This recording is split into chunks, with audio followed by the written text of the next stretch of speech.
Hey guys, CBHolo1 here. Welcome back to another video, and today we are back in my basement with a new custom locomotive. So for those of you out there who are thinking about possibly buying this locomotive, hate to burst your bubble, but you can't actually buy these anywhere, and mine's not for sale. But this is a completely custom build based off of the real Bulkmatic #2 GP9 locomotive. So yeah, sorry about that. But anyway, so this, as I said, is a completely custom build that is built off of a Lionel TMCC GP9 that is very similar to my Atlantic Coastline GP7, except it has a dynamic brake housing and it doesn't have crew figures. But I'm actually really happy with how it turned out. A lot of you will be probably kind of nitpicky about it, given that like the quote-unquote decals are stickers and they're a lot thicker than I thought they were when I ordered them. And the DOT tape is very much out of scale because it's real like 1-to-1 scale DOT tape, not 1/48 scale DOT tape. So the little hashes are different, but it is proper, legitimate DOT tape that has its reflective qualities and everything, and it looks pretty cool when it's actually like in the light. So this was originally a New York Central paint scheme, and you can still kind of see it in the black on the front of the locomotive. You can still kind of see the lightning stripe, but the black paint isn't nearly as thick as the white paint, which is why you can still see it, because you'd be able to still see the stripe going all the way down the side if the white paint was thinner. Also, you can kind of see where just how thick the paint is through the small chips in the side. But you can see where the stripe used to be because there's no detail there because it's Lionel, and that's how they work. But I'm not going to be too nitpicky about it because I think it looks really good. And when you have a single light over your entire platform, you don't really see it much. So, but then again, this thing's not really going to be on a platform much. It's probably going to be on a desk, looking pretty.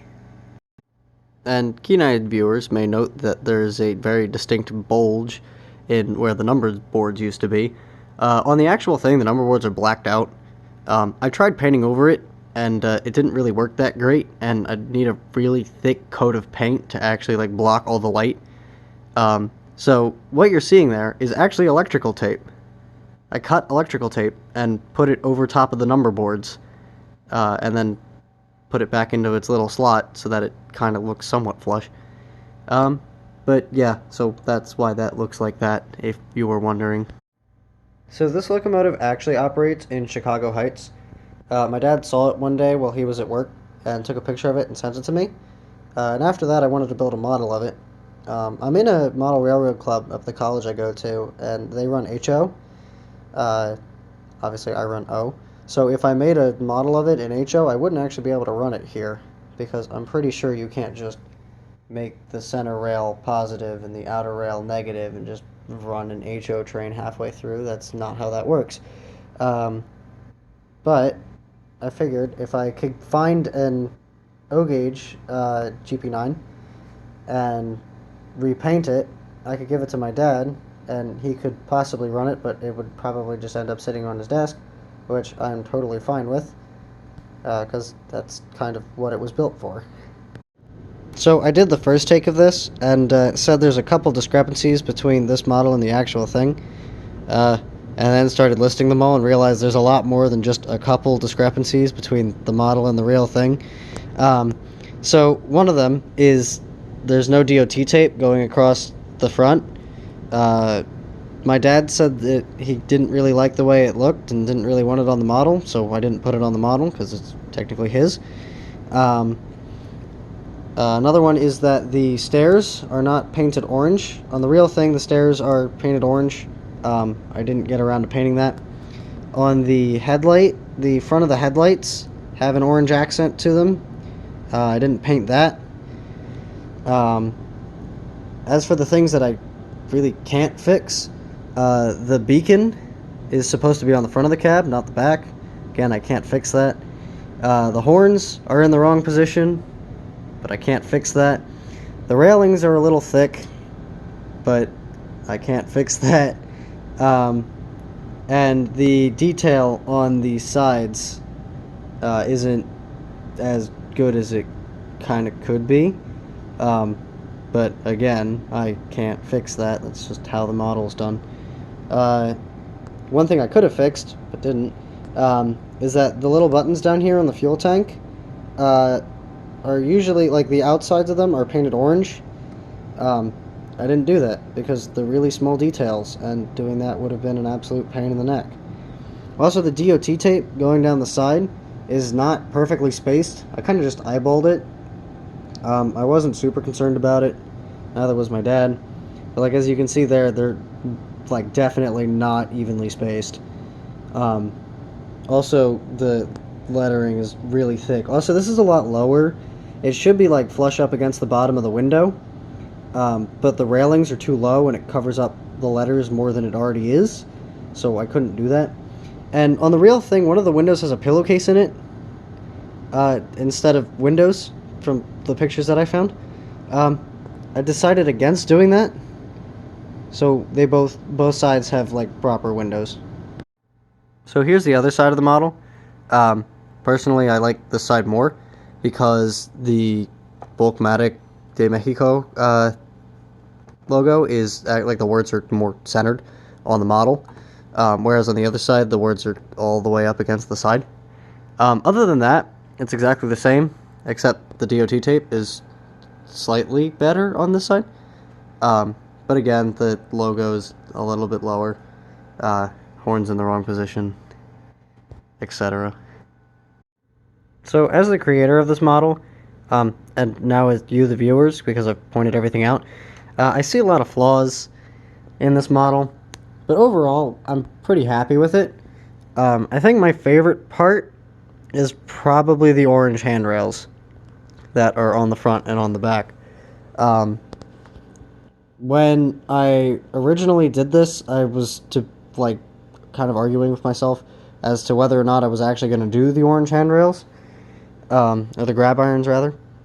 I'm really glad I did, because they look really good, and I love how they turned out. It definitely helps that they just kind of pull out of the shell. If they didn't pull out of the shell, they probably wouldn't be painted, because that requires some rather extensive and careful masking, and I just don't have the patience for that, because, yeah. But that's probably my favorite part, is the grab irons. If I had to pick a second favorite part, it'd probably be the walkways, because I managed to get the white paint to go over top a little, and then the actual, like, center of the walkway is black. I really like that. Not as much as the grab irons, but I really like that. So if I had to pick a second favorite, that would be it. So for those of you out there who are planning on making a custom locomotive of any kind, and you're planning on repainting the entire locomotive, and you're trying to decide between whether or not to use spray paint or to airbrush it, I use spray paint. All the shell is spray painted. It was masked carefully, and spray painted, as are the railings, and the horn, and the grab irons. They're all spray painted. Do note, though, if you are using spray paint, and you decide that you're going to do small details like the grab irons, if you put them in foam, and you use foam as, like, your base plate, and you spray paint will eat foam. Just be wary of that, and it gets really gooey and sticky, and it gets all over the things. So, if you're gonna do it, don't.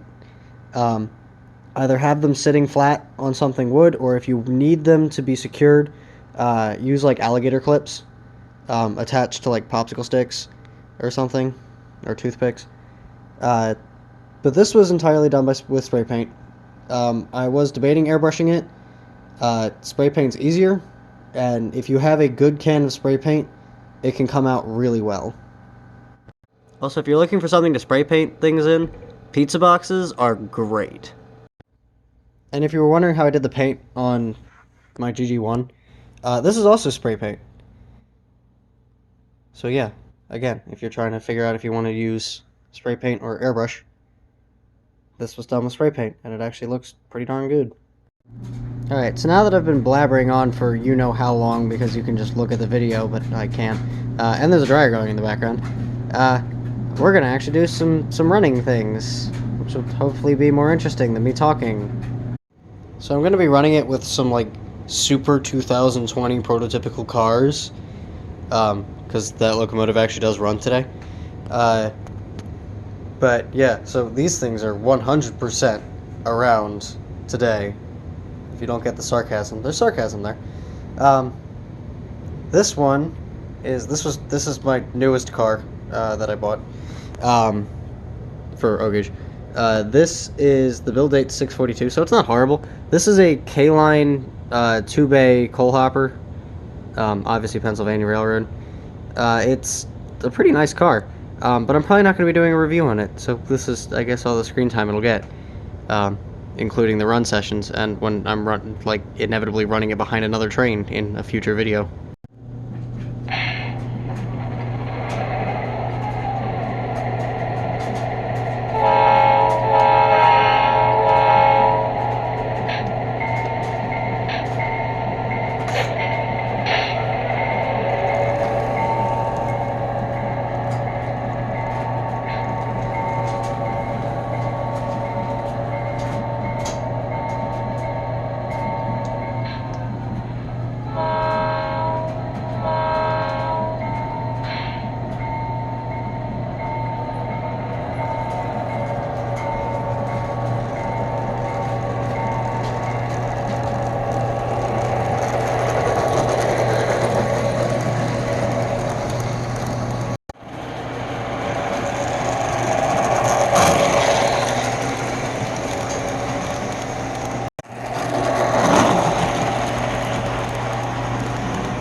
So there you have it, the new Bulkmatic #2 GP9 from me and Lionel.